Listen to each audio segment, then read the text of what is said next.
ব্যর্থ হয়ে যাওয়া মানে হেরে যাওয়া নয়। ব্যর্থতা হচ্ছে নিজেকে আবার ঘুরে দাঁড়ানোর অনুপ্রেরণা।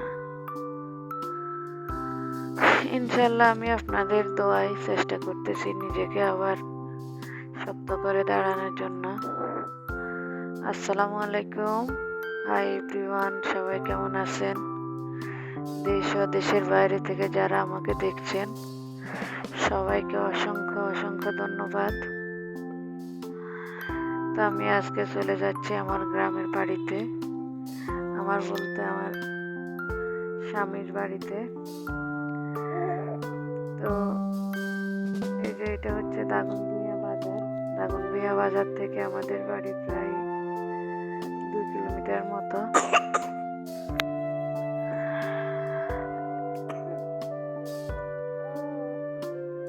তো বাড়িতে যাওয়ার পথে দেখেন সবকিছু আপনাদের সাথে শেয়ার করব। এখানে কত গাছগাছালি, কত সুন্দর। তারপরে যে এখানে এই ছেলেরা ফুটবল খেলতেছে মাঠের মধ্যে। এদিকে অনেক সুন্দর একটা বাড়ি। বাড়িটা আমাদের বাড়িতে যাওয়ার পথে পড়ে, কিন্তু কোনোদিন যাওয়া হয়নি। দেখতে অনেক সুন্দর লাগে, দূর থেকে দেখি সবসময়, আসা যাওয়ার সময় আর কি। তো ইনশাল্লাহ কোনো একদিন যদি সময় সুযোগ হয় তাহলে আপনাদেরকেও দেখাবো। তো দেখতে দেখতে দেখেন গ্রামের রাস্তায় চলে এসেছি।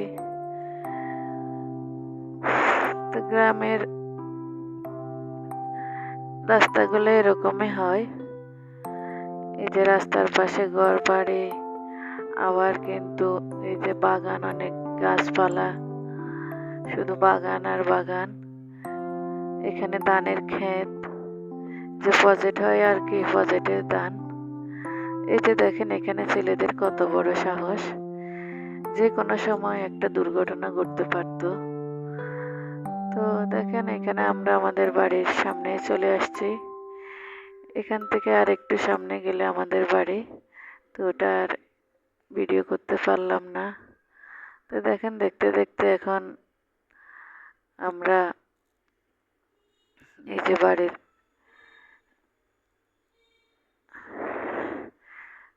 চলে আসছি। তো ঘরের মধ্যে আসলাম।